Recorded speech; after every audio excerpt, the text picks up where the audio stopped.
All right. Thank you so much for all of your help and work that goes into preparing for these meetings. I appreciate it so very much. As I said at the beginning, my name is Tom. I'm an alcoholic and addict. Tom. And my first recollection of alcohol in my life was when I was probably between 4 or 5 years old. And that was when my mother would rush all of us kids upstairs when my father pulled in the driveway, because if he was drunk, we'd all get smacked around or something would happen.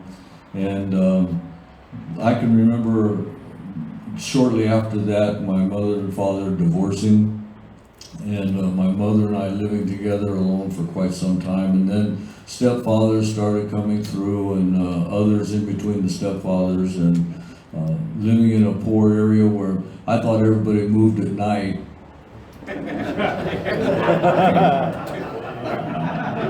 And then we moved close to where my grandmother and grandfather lived, who were alcoholics. My whole family drank. Some were functioning alcoholics, kept a job so they could have a place to stay. Others were just total drunkards that couldn't keep a job, spent more time in jail than out. And it was like a grouping, a community of my family around my grandmother and grandfather's home. And they had a tradition every Friday night that I can remember, card games, playing poker, drinking, getting drunk, the cops showing up. And depending on what mood the cops were in, it depended upon what they would do. If they were in a good mood, they'd stand and watch my couple of guys in the family swing at each other and not make any contact and laugh, and then take them aside and tell them to calm down and go back in the house. If they were in a bad mood, if it interrupted their dinner break or something, they put the cuffs on them, put them in the back of the squad car, and take them down to the jail for overnight to sober up. So this was quite common in my growing years. And then when I was about 14 or 15, I switched from sneaking the alcohol at those card parties to, I found marijuana and pills. It was cheaper and didn't get you as sick. And I continued to use that. When I was 19, I got married, had a couple of children, and used every day, one thing or another. And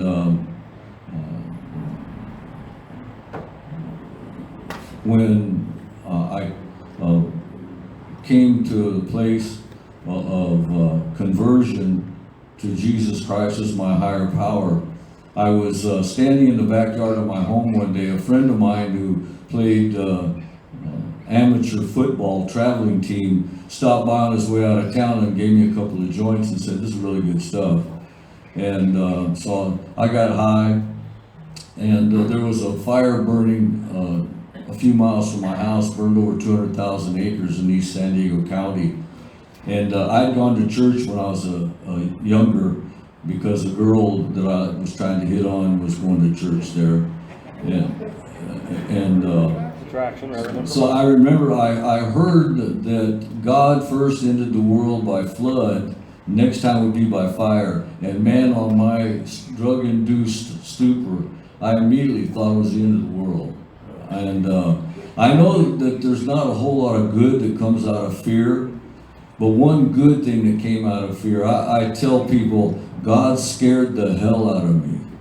I was so afraid I didn't want to die and go to hell, and I asked him to forgive me. And that night I could see the fire burning from my home. The next morning I got up and started hosing down my house. It was miles away. There was no fear of the fire catching my house, but I was so convincing, my next door neighbor started hosing his house down, and he didn't even do drugs. And so I made it to, that was on a Friday. Sunday I went to church, and I thought you had to walk down an aisle and sign a card for membership to become saved. And so I did that, and fortunately, one good thing that came out of that was that they were an abstinence teaching and practicing congregation. That became my room.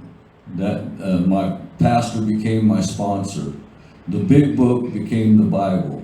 And so I know this is a bit different. I'll bring it back around in a little bit. I spent the next several years as a Christian, holding to my commitment not to drink no matter what. And September 25th of this year, it'll be 54 years.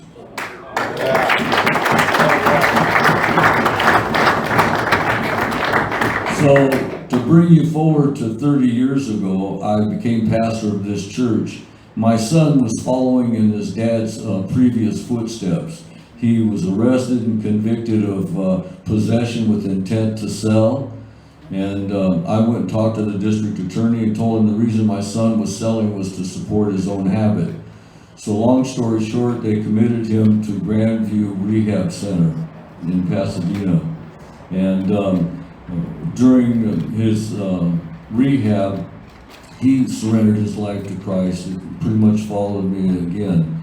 And then I got to meet Bobby Carter, who was the house director at Grandview at that time, and a great guy. And he had family support meetings. And he found out I was a pastor. We talked and that, and I told him a little bit of my story. He said, "You need to come to our family support meetings." So I started attending a family support meeting, and I was sitting there and I was overwhelmed. I thought, man, I needed this room 35 years ago when I found Christ as my higher power, because the church teaches in generalities, where those family support meetings and meetings such as this focus in on our common issue and problem. And I learned so much. That's why I continue to come to these meetings, because I need to not just be a non-drinking alcoholic. I need to get rid of the alcoholic thinking. And it's helped me so much in that way, to come and listen to you guys and your testimonies and what you've been through, to find out that I'm not the only one that overthinks life. And it's helped me be a better pastor, a broader scope of information and knowledge and understanding and application. And I kept going to those family support meetings and learning as much as I could there. And then Bobby Carter, one day we were talking, and he says, "You know, Pastor, I found something." He said, "Do you realize that Alcoholics Anonymous was founded upon the Bible? There are scriptures to support each step and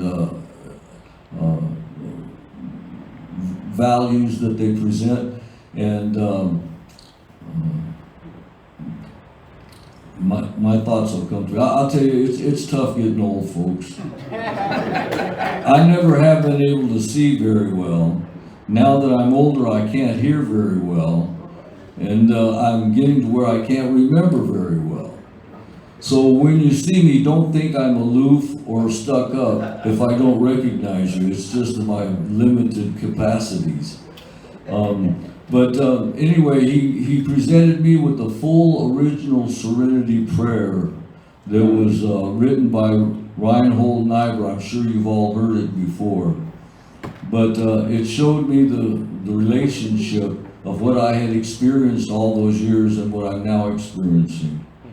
God, give us grace to accept with serenity the things that cannot be changed. Courage to change the things which should be changed, and the wisdom to distinguish the one from the other, living one day at a time, enjoying one moment at a time, accepting hardship as a pathway to peace, taking, as Jesus did, this sinful world as it is, not as I would have it, trusting that you will make all things right if I surrender to your will, so that I may be reasonably happy in this life and supremely happy with you forever in the next. Thank you.